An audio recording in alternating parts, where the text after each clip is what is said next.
Hi my dear friends, this is Taz from Taslima Maya Art. Welcome to my channel of mixed media and fluid art creations. It's great to have you here.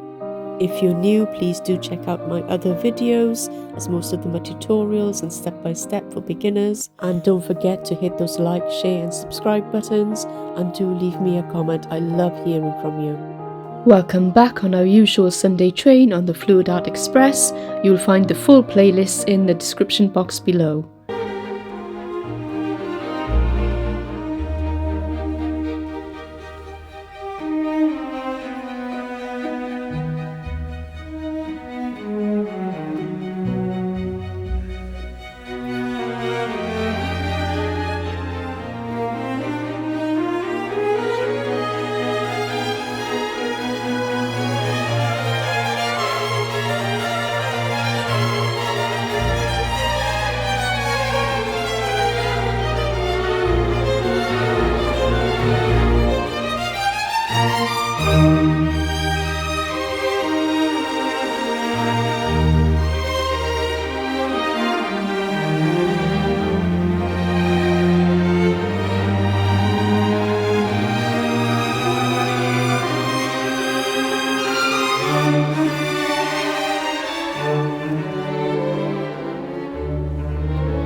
the right consistency and are also of the right density for this technique. I chose 3 colours, coral and deep sapphire, which was both extreme sheen paints, as well as splendid gold, which was a dazzling metallics colour. And I put them into my cups, ready to do my dump and swirl. Here you can see us participants trying to do the drip test, which you probably know about, and the density test as well. The density test allowed us to see which paints would sink and which paints would rise to the surface to get a better grip and understanding of how we should layer our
So now it's my turn, and to be honest, at this point I was super duper excited to do this one. I've always wanted to try this technique and do a seascape landscape or using Flipcup. So I start by layering my paints and following the guide that I have in terms of what colours and how much of each to put in.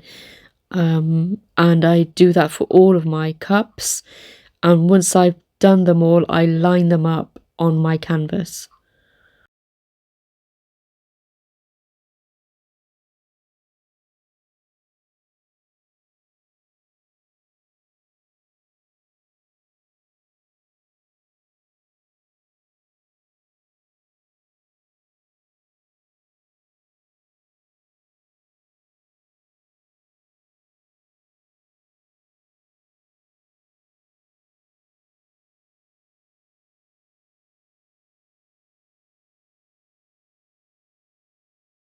I chose to add a little bit of black into my sand, simply because I like that darker tones as well in some of Chris's paintings that she brought in for us to see. So thanks to the wonderful instruction by Chris, I was ready to go, and I started flipping over my cups onto my canvas there very quickly. I didn't have too much spillage, I don't think. So I did the sky, then the sea, and then the sand. I do wish I had a little bit more in terms of darker colours and more paint for the sea, as my sea turns out quite narrow, but I really do love the outcome, and you'll see what it looks like right at the end of this video. And this was just so super cool to be doing this in person at a Fluid Art event in the UK.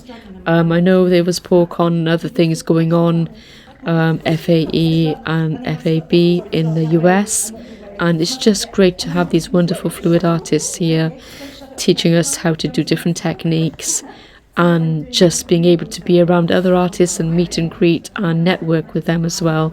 So this event really was amazing for those of us who are really into fluid art and want to learn more about the various different techniques.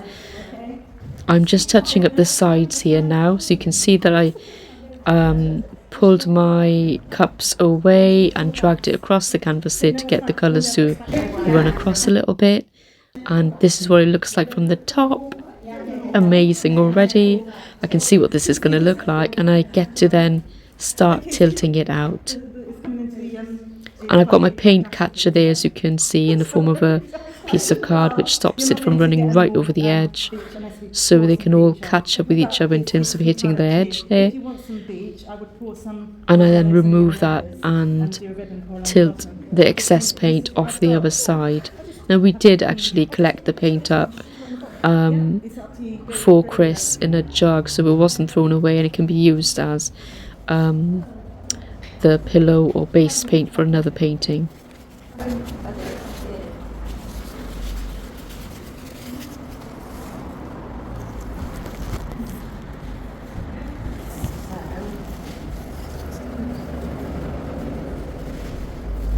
Like my seasonal seeds, that mountain.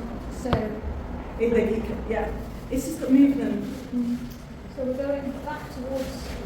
So, Jill, pop that down. Yeah, you're going to find it easier. Yeah, how you can see. Yeah, that's perfect. So tilt towards that side, and make sure it's all covered. The paint's going together in the paint catcher. Don't worry if it runs into each other. Like we're waiting for it to this to kind of cover. I was really I'm just going to colour. Pop it here. Put it over. Okay. Tilt that way. A little bit. And then let that totally fall down to the side. On the side. Right. Can you see your side? Yeah? And then just tilt that way. And I'm just going to, if you go slightly to the right, that's it. I can put the paint catch on the tray. Nice and slowly. Yeah. I have the music you were playing. Oh no, I should. I that music. I couldn't think of a way to. I haven't got anything to play it on, so. It's not on. Okay, Mary, how you doing? No, Marie, how you doing? All right, you okay? So if you want to put white in it, or you can just, it's up to you. It's quite abstract, it's quite sea, it's got movement. Just saying. You quite like it? Okay. Crystal, we'll pick this up now. Yeah, so have you done any tilting yet? Not yet. Did you do that side? Have you done this side yet? It's done, it looks It looks good, yeah. I'm going to tilt this. Yeah? Have you, so you haven't tilted up at all? So, no, okay, paint catcher, into your side. You see it's not quite covered here. Yeah. You need to stand by and stand. Let that go. Okay. Tilt into the paint catcher. Keep the paint catcher quite firmly. That's it. And can you see the paint running up and down? That's perfect. You see, and it's just going to fill in here. Perfect. And then bounce it back. Keep hold of it. Tilt it back. Tilt it this way. So with this spectacular outcome, I had a whole lot of sky, a slip of sea and some beautiful kind of sand at the bottom there. And then I wanted to add a little bit of white to form waves as well in the manner that Chris showed us. So I got my titanium white and a little stir stick and I just added in the white into the sea there. So it looks like it's crashing onto the shore. But this was so much fun, I can't tell you. Honestly, if you've not tried this technique,